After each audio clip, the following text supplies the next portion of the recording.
Ladies and gentlemen, welcome back once again to Last Minute Kickout. I, as always, am Pete Creed Navigate, joined by my fellow wrestling pundits of LMKO fame. One, Mr. Kevin, the Kevin Eva. Greetings. And one, Mr. John Turbo Finley. How are you doing, sir? Doing all right. Good to hear. So, we are here to talk about AEW All Out. How did you feel about this one, gentlemen?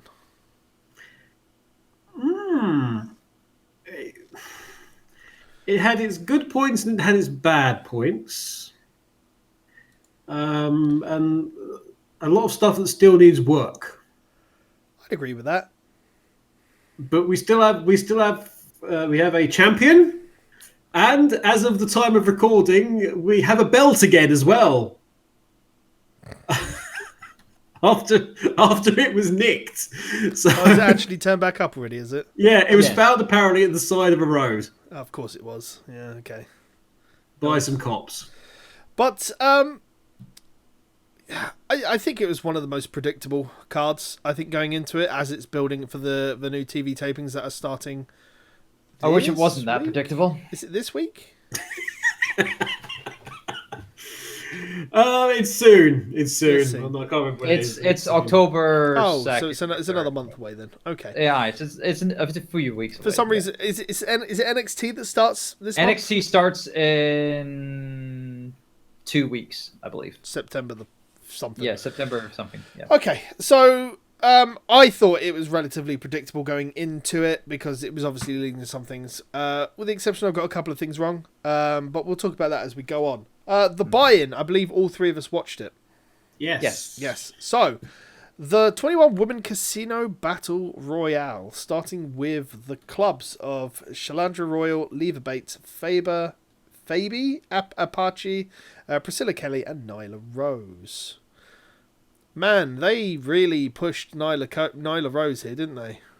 Well, this was the counter to the previous ones where it was kind of obvious that Nyla Rose should have gone over relatively strongly, and then she didn't, and then everyone was like, that's strange. Isn't she going to be your powerhouse? Isn't she going to be her Awesome Kong? Yeah, that's it. I was going to say, like with Awesome Kong. Yeah, everyone was kind of confused, and everyone was like, well, you should have given her the push, and they gave her the push. I'll say this. They've made both Awesome Kong and Nyla Rose believable as monsters because they don't do the standard typical thing they do in WWE with Braun and Nia Jax, where, they just stumble around forever. They take the hits and then they get back to it. Like they're permanent video game dizzy state. Yeah. But my point is that they're believable monsters. Yeah. There's not a lot of this stagger which we've seen a lot of. So I don't know if I'm right on this, but I've been hearing. I think there was like one comment regarding Nile Rose and whatnot. I don't know if this is right or whatever, but I think she's like a transgender wrestler. She is. Yes. So it is quite interesting that they're gonna be pushing this angle. I don't know if they'll be like the WWE kind of like emphasizing things, like emphasize that one fact about her constantly, pushing that as a factor and whatnot. But no, it's good that someone of her stature is getting this push and getting this attention of it was only really being up for the chance of. Yeah. It was only really mentioned when she was hired, and then it's really just fallen away since there. It's not something that's really brought up a lot at all. Yeah, and that's fine. Just the one mention, that's it. Which is actually what it should be. Exactly what you said, Pete, because it was one of the stuff that Brandy said in terms of their equality being equality. Mm-hmm. They've not mentioned it again. And why bring it up? No. Doesn't need to be brought up. Doesn't need to be the focus. And that's good. And Turbo, you're completely right, because otherwise, if it was WWE, we'd have Michael Cole being yanked from below. It's like every 5 seconds. Did you know? Yeah, and we don't need that. No, we don't. Looking at the actual eliminations list for the entirety of the Battle Royal, it does seem like pretty much only specific people got eliminations here. So, but Nyla Rose eliminated all the clubs before the Diamonds appeared, or the next set, and the Diamonds consisted of Penelope Ford, Shazza McKenzie, Sadie Gibbs, Big Swole, and Dr. Britt Baker. Yeah. So, who we all thought was gonna be the next, one of the heads. She is still like a header for the division. Oh, she in terms of pop, she got the biggest pop. She was a hometown girl, though, wasn't she? I believe so. Actually, I think she might have had. It helps, but in terms of recognizable within AEW, even at this early stage, obviously she's one of, as you say, one of the headlines. Absolutely. Of the division.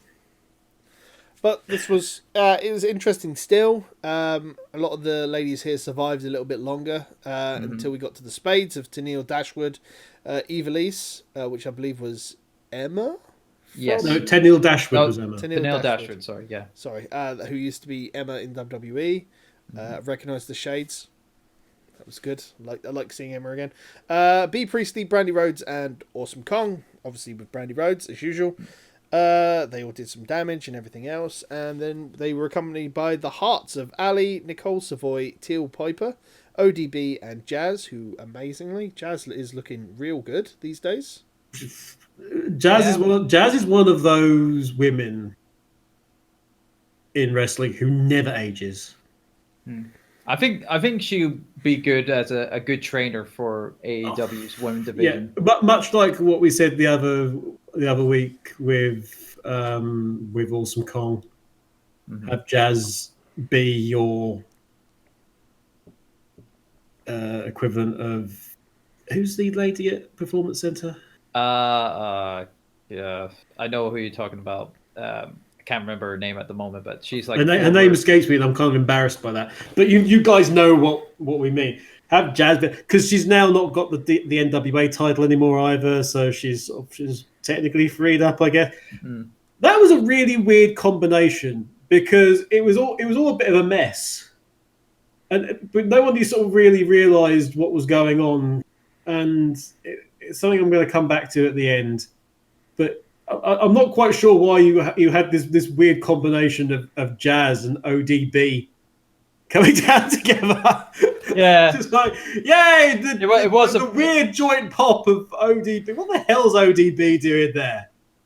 What on earth is ODB doing I think there? she's just the the way pop kind of like thing. It's like it's the bit.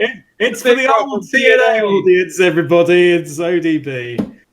But taking the Joker card was Mercedes Martinez, who got a massive pop. But I didn't know. I had no clue who Mercedes. She's a former WWE girl, I believe. See, I thought it was when it said Martinez, and I thought it was someone who used to be there. It's either WWE or TNA. She is a Impact Pro previous wrestler, so Impact. Yes, So Impact. Yeah. Also known as Maria Toro. Oh no, she was in WWE. She was as Martinez, and she was in the Mae Young Classic tournament in 2017. Okay. yeah. Well, there you go. There you go. That's why. Yeah. I enjoyed this. I thought it was believable all the way through. I enjoyed it. There was nothing really I've got to say that was against this, really. No, I mean, there was a couple of botches here and there. Like, I heard there was some backstage, some behind the scenes stuff that was revolved around this, like some no selling between I can't remember. B. Priestley and you mean like at fight? It was either Fight Fest, Fight for the Fallen, where B. Priestley also did no sell a lot of shit. It was some in-ring scuffle that was being played. I liked Teal Piper. Roy Piper's. I didn't really see a lot of her there though. Well, granted, it's early. It's her pretty much her first exposure in like on the mainstream wrestling scene, because I think she only had like a couple of indie stuff. She's only starting up her career. She's still got a while, yeah. It's been great to see. Yeah, it's good to see Roddy's family getting into. I mean, his son is an MMA fighter, and he's in that world. So it's good to see his daughter being in professional wrestling world, doing her thing. She could be the next Charlotte. Who knows? But probably not as bad.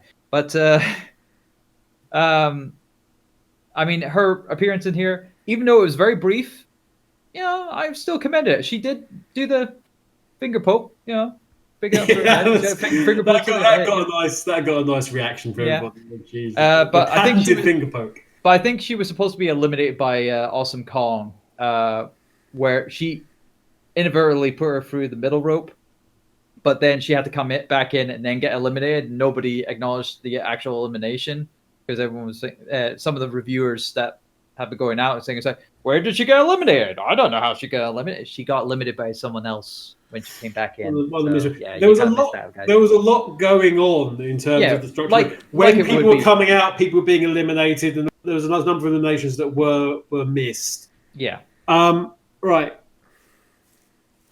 Casino Battle Royale, our second one we've had. I like the fact, by the way, that we have effectively an interchangeable Battle Royal format. It can be the women's division, it can be the men's division. It doesn't matter which. The women's division needs more structure at this time. Well, granted, it didn't have any of the Japanese stars in it. Yeah, but so we've got all of that on the side, which wasn't involved in this at all. And then we've got all this our entire other roster of women, 5 of which have, actually things going on. Many of which in this were just sort of first timers, potentially only timers. We've lost a couple of people, including Smiley Kylie, who's gone off and going to do something else. But it felt kind of pedestrian, if I'm honest. To begin with, the crowd finally came alive when B. Priestley came out, and Britt Baker did something that you would do. I love it when wrestling actually does something that, you would do that. As soon as she saw that B. Priestley was coming out, Britt Baker went straight out of the ring and tried to beat her head in for concussing her in the last pay-per-view. That made sense, but they need to do something about the structure, and I think 20 people is too much. I don't know. I think it works better for what it is. It's the way they've got it structured for the Casino Battle Royale right now is like, if we ever want to do a Royale type battle, like a Royal Rumble type match, then we can do this, and you're not having to wait an hour to see everybody coming. But the problem with that is the benefit of the Rumble format, which I know is a different type of match than a Battle Royale. But the great advantage of the Rumble is that everybody gets their moment, everybody gets their spot, everyone gets their acknowledgement. And in this, and as it stands, it's like a group, it's like 5 people coming out all of a sudden. Oh, and there's stuff going on in the ring. And everyone kind of just mixes and merges. Like I said, we had that situation with Jazz came out, and it was just like, oh, and Jazz is there as well. Literally, the commentary was like, oh, Jazz. Oh, stuff's happening in the ring. Sorry. It's a weird situation. I honestly think they should whack it down to 15. Have it start with 2 people. So it's a little bit different. So you have it start almost like Rumble, and then you have 4 groups of 3 come out. He kind of takes it away from the 21 aspect though, which is what they're aiming for. To keep I know. Casino type thing. But then you can have the Joker as that. I get what you're saying. I think it's a very diverse subject right now because people want to see it work. Some people want to see more of it to make sure it works properly as it is. Some people don't think it works at all. So I think it's divisive. I enjoy it for what it is, but I do get what you're saying. It's great for getting lots of people on the screen fast, but in terms of actually doing anything for anybody in the ring, does very little. Well, I mean, granted, the Royal Rumble format didn't go off well to begin with either back in the day. It took a while for it to get a starting off point, and this is the same with this Casino Battle Royale. Is that it's starting off. This is its first iteration of it. I think why they can get away with the Casino Battle Royale as it is right now is because other than the big singles competitors right now at the top of the card, no one's really classified as a face or a heel. Like when the actual TV programming comes along, that's going to obviously change because they're going to need to have that and they're going to need to have stables. And then when it comes down to if you have the clubs come out and it's a mixture of face and heels, then yeah, I can understand that. But they might just break down to face heels / stables, you know? Yeah, but again, that's what I'm saying. If it was the free, then you're more likely to have a sort of like, oh, here's a whole stable coming out. Here's an alliance all coming out. I think that format would be best if. Now, granted, WWE have the War Games license, I think. Yes, they do at the moment. But if this was a war game style of like the Casino War Games kind of like thing, where you have 4 teams in suits, and they have like whoever have the suits, and they come into the War Games, and then when all suits come in, it's the match beyond and all that. I think that would be a better format of using the factor of suits going into a match and whatnot. That or like World War III. Aye. Yeah. Well, World War III is more of like I think we're lingering a little bit too long on this, to be honest. Hey, Nyla Rose won. It was going to happen. Nyla Rose won with 10 eliminations, so she goes on to face the winner of Riho and Hikaru Tschida for the inaugural AEW Women's World Championship, which I believe is on the first show on October the 2nd. It's a very pretty looking belt as well. It is, very nice. So we move on to the second and last match on the buy-in, which was Private Party of Isaiah Kennedy and Mark Quinn, and they were up against the team of Angelico and Jack Evans in a tag team match. Private Party. Yeah. Private Party versus Angelico and Jack Evans once again in their cycle like right. So, meh.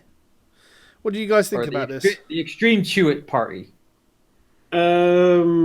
Considering the first time we saw Private Party, which was also the last time we saw Private Party, it was that I would argue they were all out then. They were not all out here.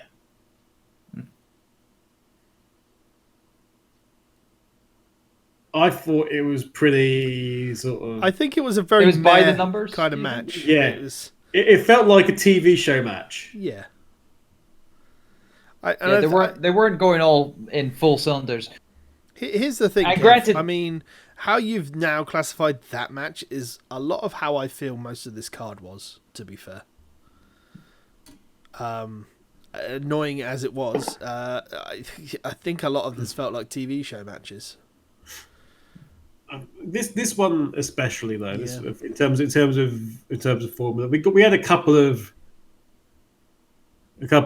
creative high flying spots, but to be honest, Private Party weren't exactly. I don't think they were there mentally for this one. Yeah, I mean they had it for the finish. Yeah, that was it. The gin and juice. Yeah, gin and juice from the second rope into the cutter. It was very nice of Jack Evans to save him from breaking his neck. Yes. Completely miss. Oh, he was falling off that poison rana. Oh yeah, those poison ranas, jeez. Yeah, There was a lot of those. There was a lot of those happening throughout the card, which was kind of ridiculous at times. The reverse hurricane rana, poison rana. It was a very by the numbers match. Private Party walked away with a win on it. Enjoyable to watch. Once through, it's not going to be a memorable thing that you go back and watch for. Maybe an opener rather than have the Battle Royale to close the buy-in, I think would have been better. And then you had the heel turn at the end as well. The heel turn, yeah. I'm quite happy they did that. Because Angelico and Jack Evans needed something. Yeah, because they have that aura about them that they needed to be, because they had that cockiness already. They're this of today kind of like mentality, and they were doing of course. I knew that they were gonna get booed when they start doing bloody dabs and whatnot. So Yeah. You're in Chicago, guys. It's not going to go down well, but I'm going to think they. No. Whilst some of the camera work was a bit throughout, I did appreciate them capturing the moment really well when Angelico realised what Private Party were going to be doing, and they caught him as he was on the turnbuckle, and he realised what was happening. You can see it in his face, and he dived towards to try and stop, but he missed. He just wasn't quick enough.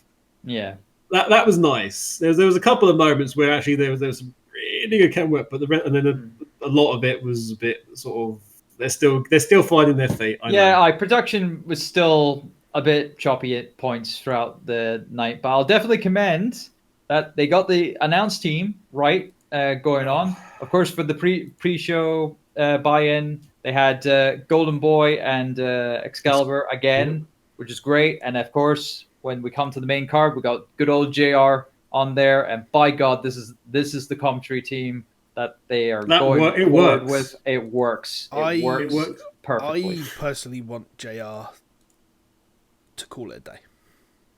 No, it's understandable because he was a lot of his commentary over the course of the night was not all there, and thankfully he was tiring. He does sound tired. Yeah, the other two guys I think are more than capable enough to do it. They held up everything. They caught JR on his mistakes, and they caught JR when he slipped up. I don't think they need JR, and I think JR will, once it gets to TV, I think JR will be stepping aside, and maybe only doing the PPV commentary. Well, if depending upon what they're doing with Schiavone, they could. I'm so tired of three. It's too many voices in a 3-man commentary booth on pay-per-view and television wrestling. It's too many voices, and the conversation gets lost. At least when it's a back and forth between two people, it's very easy to keep hold of what it was. But saying that, like, Jerry Lawler and the JR were very distinctive with their voices, back in the day. Yeah, but at the moment, there's this big thing over 3-man commentary booths, and we've gone over this before on the show. We don't really need to get into it, but I don't think JR needs to do commentary, and I really think he should not. He should just take a step back, work on producing and everything else. I mean, the behind the scenes stuff that we had in the run up to All Out, that JR was obviously quite heavily involved in as the interviewer. I thought those were very good. Yeah, they were. I think he works as good as a one-to-one interviewer. Don't get me wrong. I just think he needs to take a break from the commentary, because the guys they've got already, you don't need a third. They work well enough as it is on their own. Yeah. Really good stuff from Golden Boy again. Yeah, and it's good that he's part of All Elite Wrestling now. So. Yeah. But let's move on to the main card. I listened. Indeed. So the first match on the card was SoCal Uncensored, the team of Christopher Daniels, Frankie Kazarian, and Scorpio Sky, or apparently, as the graphic likes to show you, Frankie Kazarian and Scorpio Sky, SCU, with Christopher Daniels. Production errors, fantastic. With Christopher Daniels. It was SCU. It wouldn't be the first production error with the titles. It was SCU with. It reminds me. I think they just literally. They just copy and pasted the graphic when they had the tag team with Christopher at ringside last time. Yeah. But they were against, and they've got a couple of names here. The team of Jungle Boy, Luchasaurus, and Marco Stunt. You can choose either Jurassic Express or a boy and his dinosaur. Yeah. I quite prefer a boy and his dinosaur and Marco Stunt. Yes, it's great that he goes. A boy and his dinosaur and the other one. No, they've got a fun thing going on there, so fair enough. If the crowd just went nuts with this. Yeah, they were really, really loud during this match. Oh, they were hot. They were very hot, especially for that hot tag of Luchasaurus getting in there. Luchasaurus. We have a future world champion, I think. Well, if not, possibly if they introduce a secondary title, you're looking at a good workhorse champion there. He can do bloody everything, apparently. Absolutely everything, Luchasaurus. And it makes no damn sense. If you came up to me and said, "Did you know that the most exciting prospect coming out of AEW was a very, very tall man called Luchasaurus?" What did I say all the way back at All In? Did I not pin Luchasaurus back then? Did you pin him? No, you haven't got a one-loss record over Luchasaurus. Yes, we're pretty fast to lose here on LMKO, but we're pretty certain about that fact. You have not been. Okay, we're going to start tweeting Luchasaurus. Guy here in Portsmouth reckons he can take it. Come on the show. Though granted, you didn't think that his team would actually win in this match because you actually thought that SCU was going to win this, and you were right. And who was SCU needs to win. I'll strip that belt off you. You can't. I think you'll find that the name on the contract doesn't say Titans Creed. It does. I think you'll find I'm editing this, so it will be whatever I damn well say it does. I wonder where that briefcase I had is. Yeah. It was a good match. SCU and Jurassic Express are doing wonders. The crowd was very, very hot at the beginning of the show and everything else, and it's not surprising to see why. There's a lot of guys there. SCU with a deserved win. Yep. It's to be fair, but we'll move on. SCU were a bit weird, aren't they? Because they're essentially a heel team, but they're over. They're a face team that acts like a heel team that gets a tweener reaction. Yeah.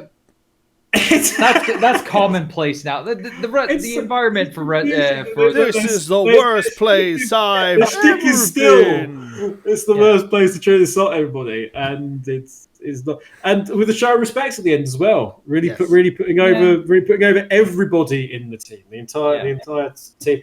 Again, Jungle Boy, despite being so young. Lots of potential with him. Or it's like JR said, Jungle Jack. He keeps saying Jungle Jack because Jack's his name, so he keeps saying him Jungle Jack. Call him JJ now. Well, yeah, moving on. moving on to a match I'm quite sure both of you want to talk about. PAC versus Kenny Omega in a single. For a last-minute match, this was a barnstormer. PAC obviously replacing the former Dean Ambrose, Mr. John Moxley.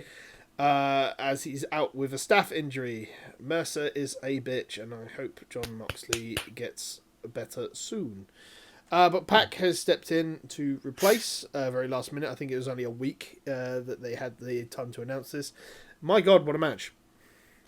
Yeah, Oh, the athleticism of PAC.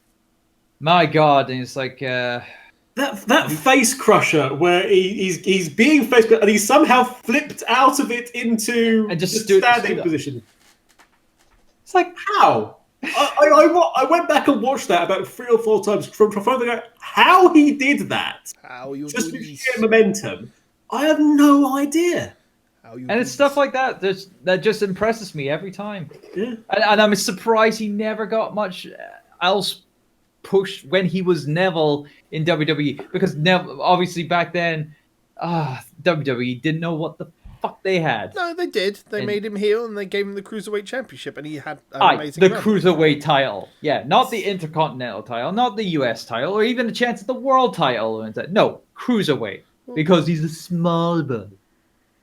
He's a small boy. Small boy. He doesn't talk the proper English like. Yeah, maybe Dunn didn't understand what he was saying. Of course not. He doesn't know any. He doesn't understand anyone. Absolutely not. Good match. Very good ending.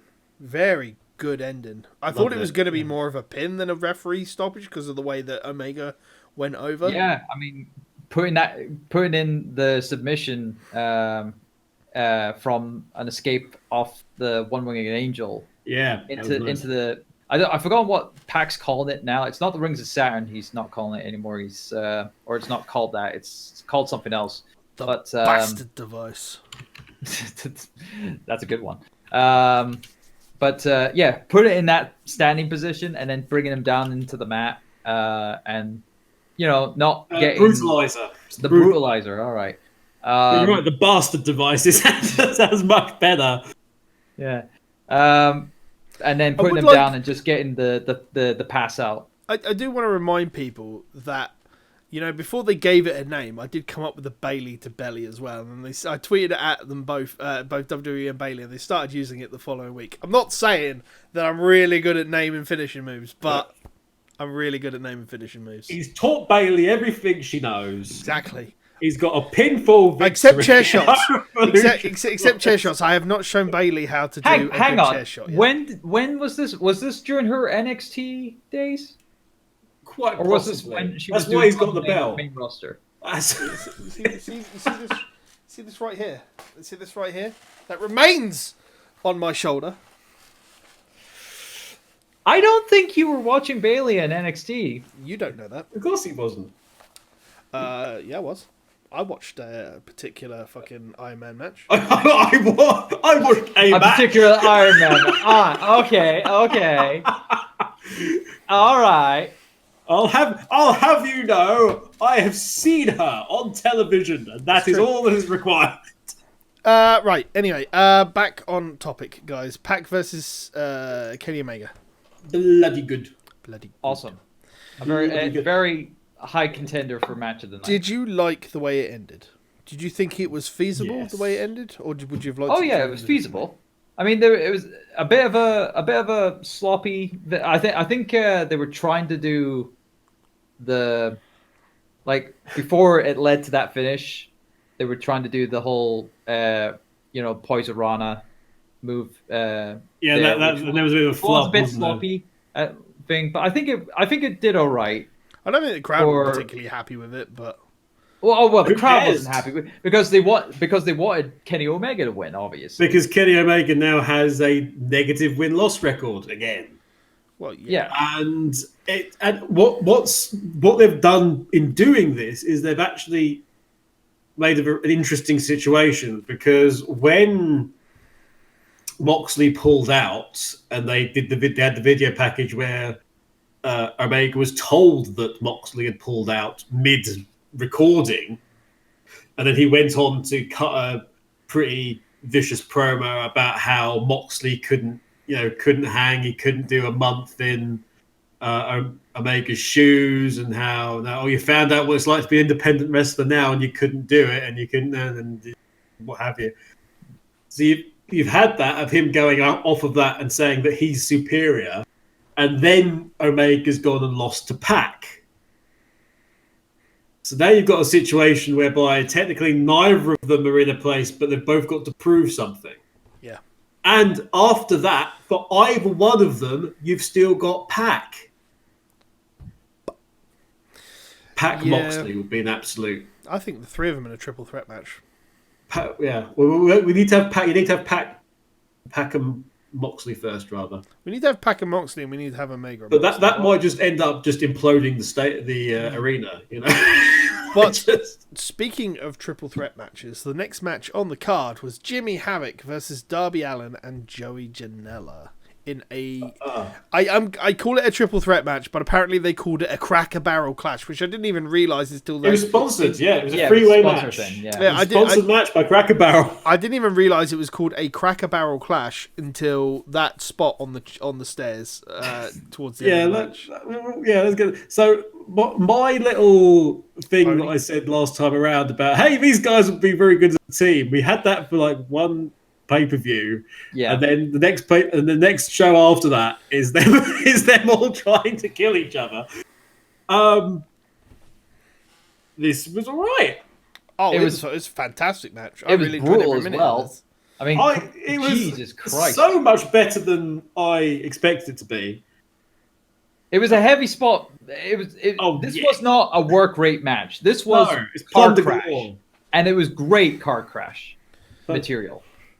Like the stuff, the innovators. Granted, the spot they were going full throttle from the get go. What was spots one that they thing. wanted to get into, going to certain things like the Jimmy Havoc being duct taped to a chair, having tacks put into his mouth and duct tape his mouth and whatnot, and then moving on to blooming the barrel spot where Alan Darby Allin with a coffin drop with off the the barrel off the top onto the steps. Oh god! That spot was brutal. Yeah, and that wasn't even before that was the skateboard with the He did an alley onto his back. Bloody hell! Which is great. That's creative. Yeah, there was some very creative spots in this hardcore match, and it didn't have to involve that much. And granted, there wasn't that much bloodshed in it. No, it wasn't. Because we had basic before this, we had basic kind of like hardcore style kind of like things and blading jobs. I mean, we saw the blood that was pissing in the Cody versus Dustin match back at Double or Nothing. But in this match, it wasn't that heavily. It wasn't blood heavy. It was stuff. It was stuff that hurt. Yeah, but it was not stuff that cut or. But we had pretend cutting. With the paper. but that kind of work because it's your imagination. It made you go ah. It makes you think back across the back. We've been in that situation before where we've had paper cuts and we've had these kind of everyone knows it. If what's the worst thing that happened? Well, you've got this webbing between your fingers. It's like, what if you cut through that? But it was nice. Joey Janela continues his thing with Cornette because we had the tennis racket and practically throwing up at the sight of it. Yeah. He should have used it. It's a tennis racket. It'll knock you out. Yeah. Legit. Just get a ball of tacks and just that was nice. The monkey flip in the chair spot was fun. Because nobody was really expecting it. Everyone was expecting to land in a heap and not actually just land like plumb smack bang in the middle of the ring. Yeah. Oh, I'm perfectly fine. That's quite nice. And I think actually the right person went over as well. Although granted, I think I should have gone for him because Jimmy Havoc needed this win. I think commentary put it right on this one. It's like if you had a bet on whether the person at the beginning of this match got a mouthful of tacks and you had them on to win, would you think they would have done it? No. No. Well, they need to establish Jimmy Havoc as their absolute crazy man. Yeah. Well, based upon what everyone knows. Granted, because we had that unsanctioned match between John Moxley and Joey Janela, it's expected that John Moxley and Jimmy Havoc are going to clash at some point. Yeah, sometime down the line, and that's going to be a madness. But having him set up as the proper, this is the man you have to beat in a hardcore situation. Yeah, that's good. That's good. It's something for the mid cards to work with, and you've got potential story there with Darby trying to do all kinds of crazy shit to eclipse him. So, yeah, I'd agree with that. Yeah. But yes, good match all around. We go on to the next one, which was the Dark Order of Evil Uno and Stu Grayson defeating the best friends of Chuck Taylor and Trent Beretta. The winners of this match receiving a first round bye in the AEW World Tag Team Championship Tournament, which I believe starts on TV. Starts with the first TV tapings, yes. So yeah, Dark Order versus the best friends. The crowd were pretty dead for this one. The match prior to this obviously killed this next match. After all that excitement, in fact, actually after the excitement of those two matches, you then come to this tag match and everyone's exhausted. After that, and it's very showing. And granted, it wasn't that bad. It wasn't fantastic, but it wasn't. It wasn't a pick. It it didn't carry on that energy. It just fell down a little bit. It had a weird position in the card because you'd have thought it would have been like second match of the card, or really. You're right. There's been a couple of really heavy hitting matches beforehand. Yeah. It's a qualifying round match event. Again, it felt like a TV match. Yeah, This one. Yeah, shame. I mean, it did have. It I'm did particularly have wrong with spots. it. Yeah, I mean, the best friends did get a pop of them getting the hug and whatnot. I like what they do with it actually. Whenever they do the hug, they do crash zoom out to see everything. It's like, oh, way! It's pretty good. Yeah. There's no reason for them to do that, but I love that they do. That's a little production things that you like. Yeah, just a little It's pretty thing. nice. I mean, it was nice. It was like because you essentially had like Shikara versus Shikara here. Yeah, it's just a shame it's just a shame that the Dark Order can't be their face incarnation of the video game referencing. No, they can't. Smash Brothers, and But it's they're starting to get something. I mean, the fatality finishes good. Well, granted, they got that spot at least. Yeah, that's nice. But other than that, you not got really much. I mean, else they to need a work little with, bit more to work with. I think. Yeah, Again, I mean, they got the. I feel this is going to be something when TV time happens and people get mic time and we see where the strengths lie. And Yeah, that's the thing. No one's really got mic time except in being the elite, really. being, because they AEW did have that promo with Best Friends after they won their match at Fyter Fest, I think it was. I hated the Best Friends. I think it was on the Road to All Out. I think that video was very long with them. I really didn't like it. We need some more packages to establish why everybody is dominant, why everybody is important. At The the moment, ones they've done so far are really good. But... Speaking of packages, we totally forgot this on the buy-in. That package for that new wrestler that's going to be hitting. I didn't mention it because I thought it was shit. Yeah. It was what is like? There's a man. There's a man and his lady. They're walking down the streets of Chicago. There's a gang because Chicago. And it's black kids. Stuff's happening. It's black kids, just black kids, and then a white guy beats on 4 black kids. Yes. Thank you for the grade A video package, which didn't explain anything other than he is a really large white guy. And he's got a very complicated name to pronounce. It was a dog shit package. Yeah. Is what it was. I'm not interested in finding out anything to do with the guy. Yeah. But thus it was a failure. But back to the match. Dark Order win with the interruption with the minions and whatnot. But the little surprise at the end was very good. Yes. We had some nicely squeezed Orange Cassidy making the save for the Best Friends. He ran. He ran. Hands in pockets. I'm going to tell you that the 2 most dreaded words I hate to hear so much in one evening is suicide. Tope suicina. I fucking heard that so much last night, and I've heard it ever since what's his face who's doing commentary. Mauro Ever since Mauro Ranallo started using it on SmackDown, and everybody's put it in their vocabulary on the mainstream American wrestling now. Oh my god, the amount of times they said it. It's better than saying suicide dive. Suicide is not a word that should be said. I get that, but I'm sick of hearing it. Tope suicina is literally the 2 words which needs to be eradicated from programmer language. Well, maybe they'll replace it with torpedo dive. Good. Sometime down the line. Who knows? Good. Hey, commentators, use turbo.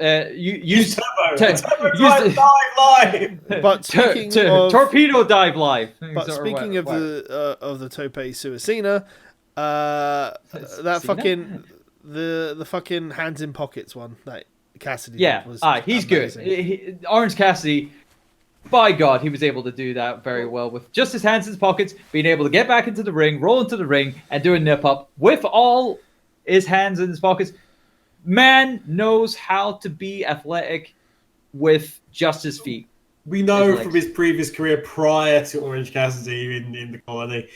So, and again, the result of that, they kind of did without saying it. It's just like, hey, these are all guys, and these guys are friends from Hikaru and the indie scene, and they know each other and stuff. And And Dark funnily enough, Order, the Dark Order know who Orange Cassidy is as well. And yeah, and it's good. He didn't lose his glasses this time because I he believe didn't.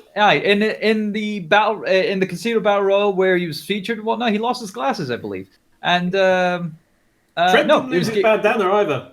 Nah, so it was good that he was able to keep it all on tonight. Yeah. And AEW has found some kind of adhesive that is going to absolutely revolutionize the entire wrestling industry. Indeed. And it's fresh as squeeze as well. And moving on to the next match of Riho versus Hikaru Tschida, facing Nyla Rose for the inaugural AEW Women's Championship match on the first showing on October 2nd. I enjoyed this. I thought it was really fucking good. They set it up like Riho winning was like a big shock. It was like an underdog, and I thought she was winning from the get-go just because. Yeah, I was going to say she's been her. dominant since her except for the tag team match she lost at Fight. Yeah, except for the tag team. Except for that. But you got to remember that Rio has gone in with the fact that she's pretty good friends with Kenny Omega. So this is why I'm pretty certain that she's winning the belt. Yeah. Kenny's not winning any belt, but I don't know, because he's super high on her. Well, I don't know because it's now leading to the point where Nyla Rose has apparently Nyla Rose and Rio have some history apparently, so they're gonna work on that here, and I think it's like Rio has a win over Nyla Rose, and Nyla Rose has got to find some. Yeah, this is true because she got the roll up on Nia in the first one around or whatever it was. the 6-person tag match. Yeah, she got the surprise roll up or whatever it was, or the prize pin. So Nyla's motivated to get revenge in that sense, and it was it was a good match. It was very good. Probably the best Japanese match we've had so far. Yes, all the other ones so far, as I've said on the other recordings we've done, have felt very slow paced and very methodical. This one's felt a little bit more looser and very fast in the way it's gone. It's got a little bit more American style. Yes, and this is all going to help because they mentioned that Rio's moving over to the US now. She's finalized the rest of her commitments over there. She's just sorting stuff out. Then she's going to move over to America. And then once a lot of these wrestlers are over in America, they're going to more acclimatize to the style a lot quicker. Yeah, because they'll be able to train with it a little bit more. Yeah, they'll be trained with it. And then we won't have the situation we've had a few times so far with AEW in that getting those different international styles to gel and have those wrestlers who haven't wrestled each other before being able to perform without looking really clunky. Yeah, I'd agree with that. But yeah, it was a good match. I had Rio. I think we all had Rio to win. To be fair, yeah. I mean, there's not really a lot more you can say past that. So we'll move on to Cody. With MJF at ringside with some sort of Star Trek entrance for some bizarre fucking reason. With Sean Spears with Tully Blanchard. And I want to point out that in a video that unfortunately never made recording because of the audio mess up and everything else, I did say to Turbo when we recorded it that I fully expected Arn Anderson to appear. Yeah, we were expecting another 4 Horsemen to appear. And wouldn't you know it, he did appear, but he was there as an actual enforcer to enforce equality for the match. Enforcer Arn Anderson. And granted, he might need to get a little workout. I don't think he'll be making. He can't. He's fully retired because of his health thing. Yeah, I don't think he'll be making many appearances. He does a spine buster a decade. Okay. We might need a little DDPY, maybe. I don't know, but no. He can still do a spine buster. There's no questioning that fact. He can still do that double A spine buster and do it with ease, essentially. So that's good. That was good. But this started off with another one of those logical steps actually that in hindsight you go, oh, that's why that was the case, because all in the build up to this match, which obviously the kicker was from the last pay-per-view when Shawn Spears decided to cave Cody's head in with a steel chair, and then we had all the hullabaloo as a result of that. Throughout the entire video package stuff that we've had in the interviews and the contract signing and what have you, Cody had been kind of detached from the situation, especially in that contract signing video. He came in, boom, signed it, it's done. Didn't care about the conditions. It was done. It was dusted. And even Shawn Spears was like, "You can't do this. You can't just sign it and then walk off." But that's what he did. But as soon as he was in the ring, he was then at a point where he could attack Shawn Spears without any comeback. He was then in a sort of a legally okay situation to attack. He couldn't just randomly start attacking Shawn Spears in the middle of the contract signing at the AEW headquarters, because he's not in that position anymore. He can't just go and do things like that. So the fact that he was like the millisecond that he was in the ring, he went straight on the attack, diving over the top and straight onto him. So just the fact that it was waiting. It is now acceptable for me to do this. I'm going to murder you because I cannot be legally punished or anything. I quite liked that as a little subtle thing. And again, it makes absolute sense that just as we had with Britt Baker and B. Priestley, give us the opportunity to punish the person who hurt us. That will be taken and will be used judiciously. Yeah. That said, I'm not quite sure why Cody decided he wanted to turn to Sting halfway through. Cody was about 4 different wrestlers at one point, all from old WCW. But particularly that Sting. The wake up no sell was and reaction afterwards was so 90s Sting. Yeah. It was so Sting. He just needed the face paint. He could have borrowed it from Dustin. Absolutely.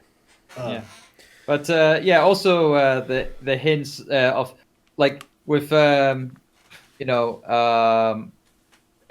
being in Cody's corner and whatnot. Yeah, it's like he was trying to help, but he wasn't really helping. And the notion of him was he being more of a hindrance than he was being a help? Yeah. And whatnot? It was like, and then with him with Blanchard just going at each other and whatnot, and trying to have scuffles between those two, and and then at the very end with MJF, that his camera shot, that damn camera shot where you just see him go in and pick up the chair, and and then it kind of cut back, and he's just as he's looking at it, and everybody. They've got us so well on this, because even when he was going against Tully, we were looking for stuff. We were looking for any kind of hint. We're waiting for him to do the turn every single time. It's just that little hint, the little glint in the eye when he had the chair. And is he going to do it? But Cody turned around and he was all like, I've got this chair. Oh, well done, buddy. Well done, Captain. I was like, when it finally happens, this slow burn, when it finally happened, it will properly make MJF, and well deserved at that point. But yes, Cody wins. Will this be the end of this blood feud that apparently has started? Doubtful. According to Cody, it is. Yeah, apparently from this match, it seems like it. He's done with him. Whether or not. Sean is done with Cody. Sure. Yeah. I'm not finished with you. I doubt it, yeah. But moving on to the penultimate match of the night, we've got the Lucha Brothers of Pentagon Jr. and Rey Fenix against the Young Bucks of Matt and Nick Jackson in an Escalera de la Muerte. for the AAA World Tag Team Championship. And for those of you who don't speak Spanish, it is the Ladder of Death match. There was quite a lot of death happening in this match. Quite a lot of ladders as well. Yeah, and a lot of tables as well. Yeah. Glad there wasn't any chairs. I do love them that they've got the gold and black aesthetic on the ladders. I think that actually works really well. And it makes it stand out really well. Yeah. Well, it looks more sturdier as well. Buck said it was like the most sort of vicious ladder match they've ever been in. Well, it's the most vicious one they've ever been in since their battle with the Hardys prior to Mania when they came back. Mm-hmm. And if you haven't seen that, by the way, do seek it out. I think it's Ring of Honor. I think it was Ring of Honor. They say do seek it out because that was just freaking ridiculous. Mm. From what I heard, I haven't seen the match itself, but I heard it was quite a brutal match, and they were able to able to go to WrestleMania afterwards and compete in that other ladder match. Oh my god! But what did you boys think of this match? Oh yeah, granted there was a really good, some crazy spots, a lot of crazy spots, even some interesting spot. Like I loved one moment where each had the other team's members on a table, and they were kind of like going up some ladders, and they were like goating each other and say, "If you do that, I'm gonna kill him." And he's like, "You do it? No, I'll do that. I'll get him." The younger brothers had the elder. Yeah, and then they both get them in one night. That was a good spot. And then what was it? Jesus Christ! Do we know if it's a code red from the going over the ladder and then I think it was like one of the Lucha brothers putting through one of the young bucks. Put Nick Jackson like head first, spiked him. The table. It was like I was pretty certain his neck was broken. Oh. I honestly had no idea how on earth he was moving after that. The spots the Jackson brothers were going through those tables, by God, especially the last one with I forgot which one, cut up their hand in a table spot where they were thrown off pushed off the ladder into the tables that were on the outside, close to the end of the match. Oh, that was Nick again. He didn't get enough momentum, and he just got to the rope and then fell and went straight through. Yeah.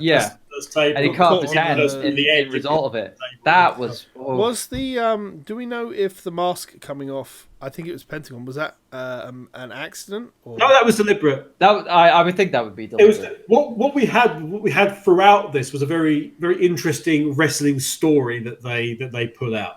Because at the beginning, we knew coming into this that it's, they're trying to prove they're the best.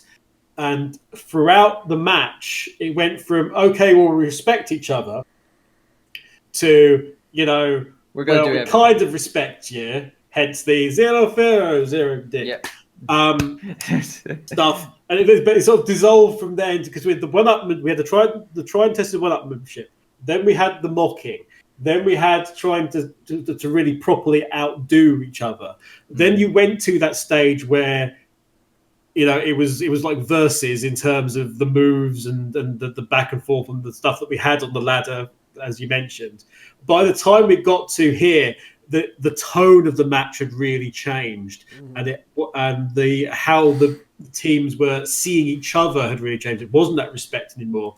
It was much more aggression, much more anger, much more hatred in the situation. So when you had that situation on top of the ladder between Pentagon Jr. and Matt Jackson, you had Matt Jackson commit the cardinal sin in order to finally get the advantage, which is to unmask Pentagon Jr., which of course breaks all the rules. The crowd booed about it, and he sort of looked, but no, the belts. The belt, I can get the belts now, but the crowd weren't having it because unmasking a luchador, absolute cardinal sin. How could you?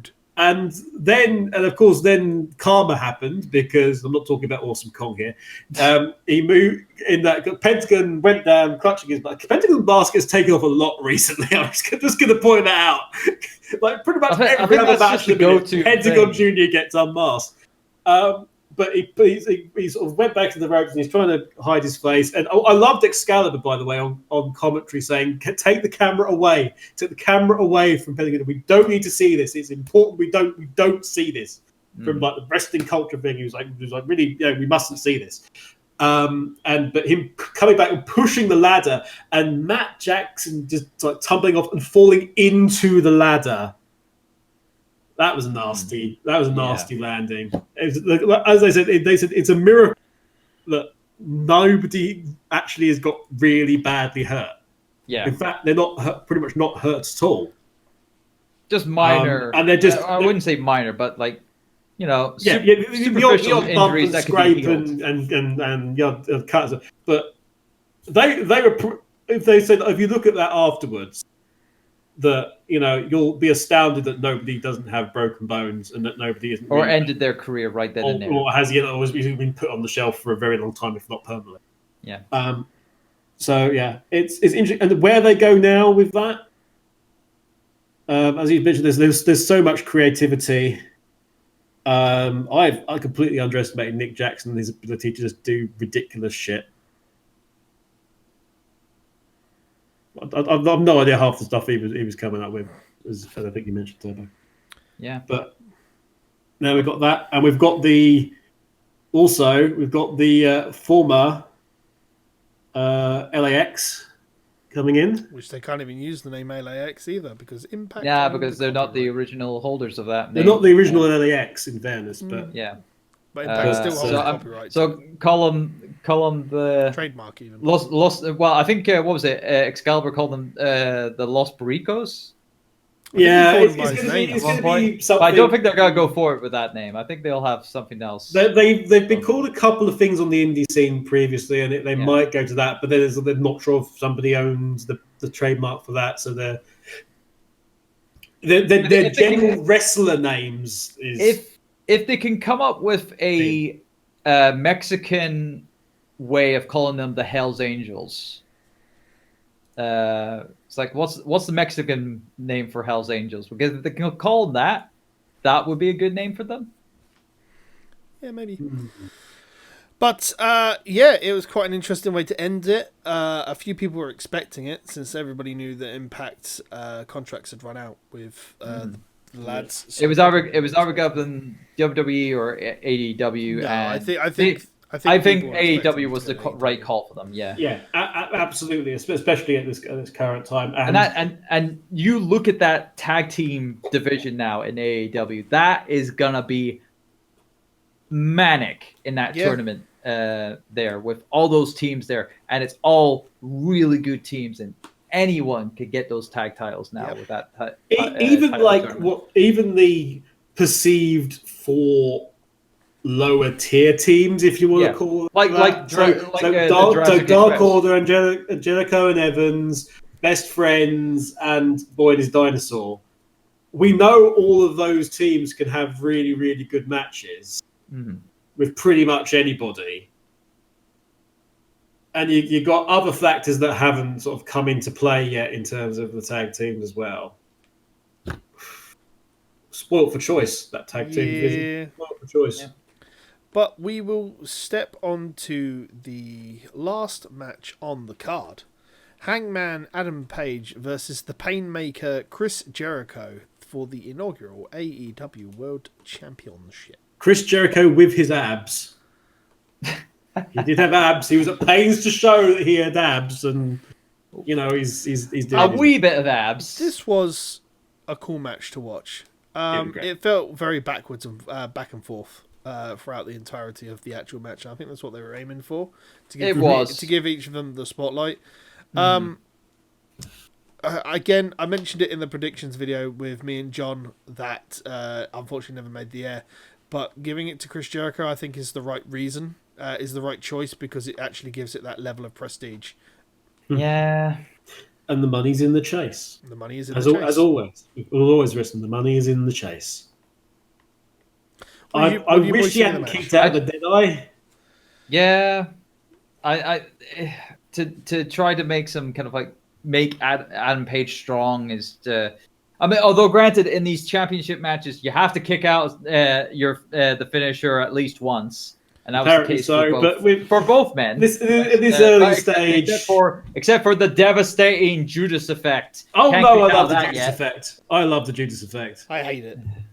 I love the fact that Chris Jericho has got over a bloody spinning elbow as a Chris Jericho could do anything. Yeah. Well, that's the thing.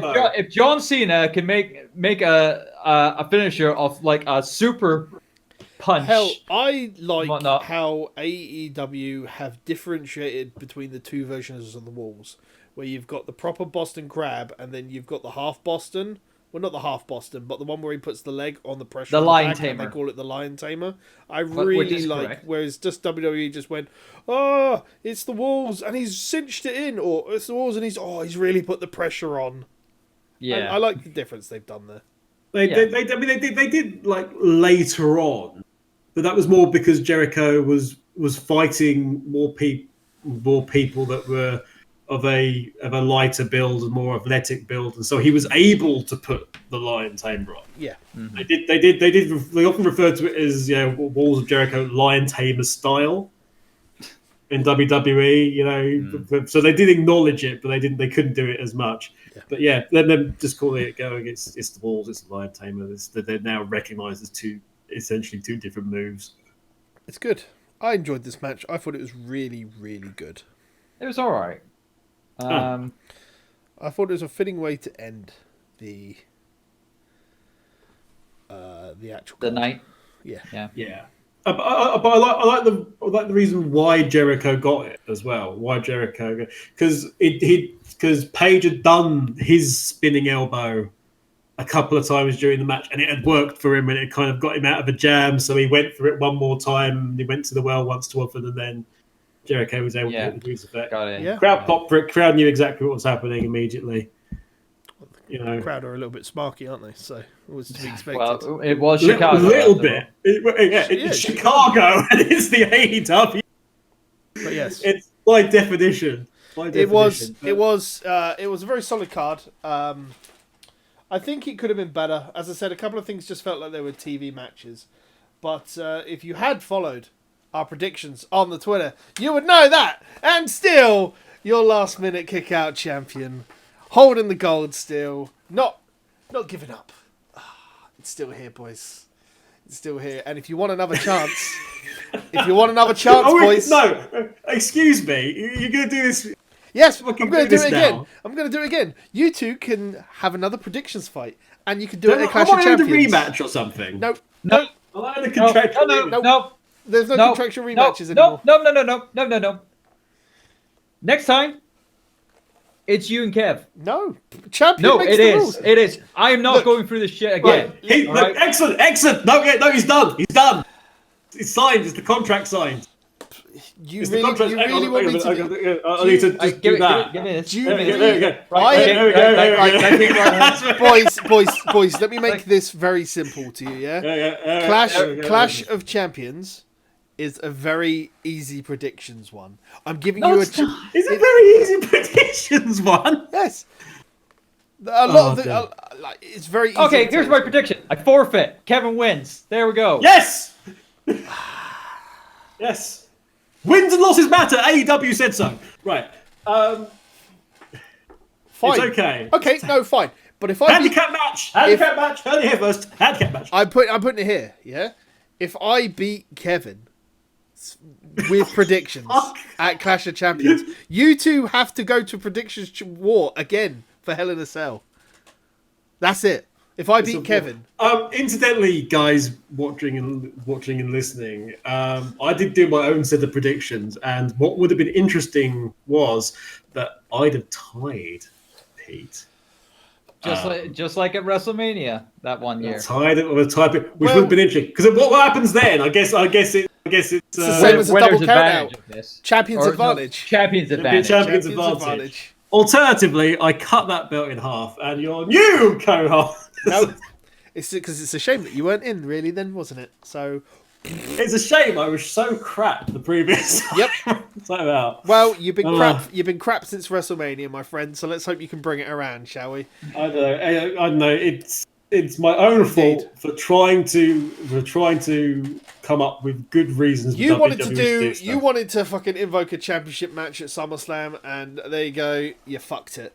So before we go to socials and wrap it up for the evening, what are your ratings for AEW's All Out, Mr. Kevin? I'm going to say a nice 7.5. Mr. Turbo.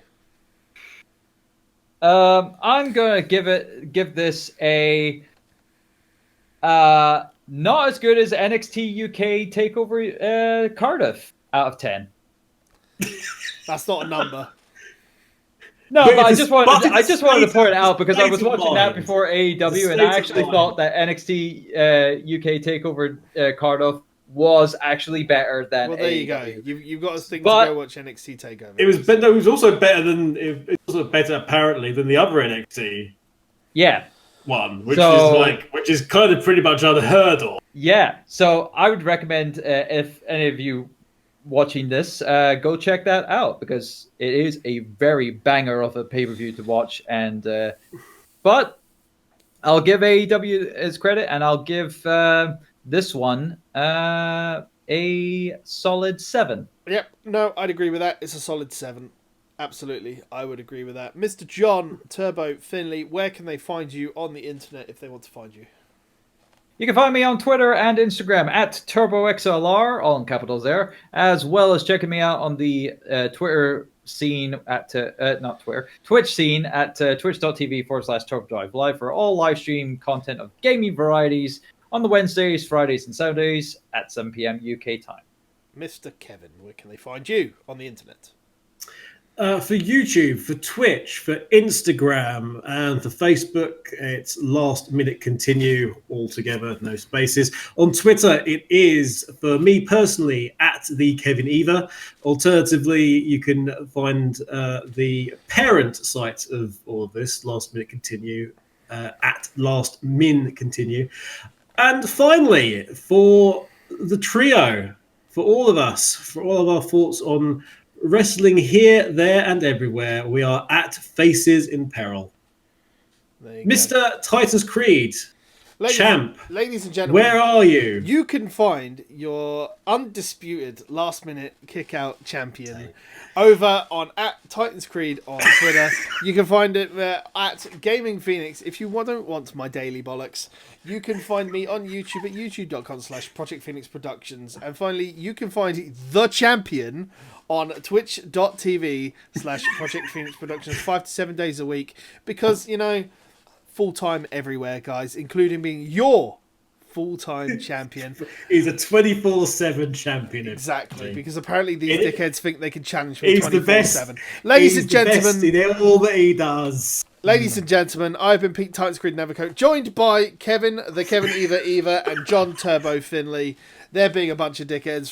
From all of us, until the next time, ladies and gentlemen, take care, good night.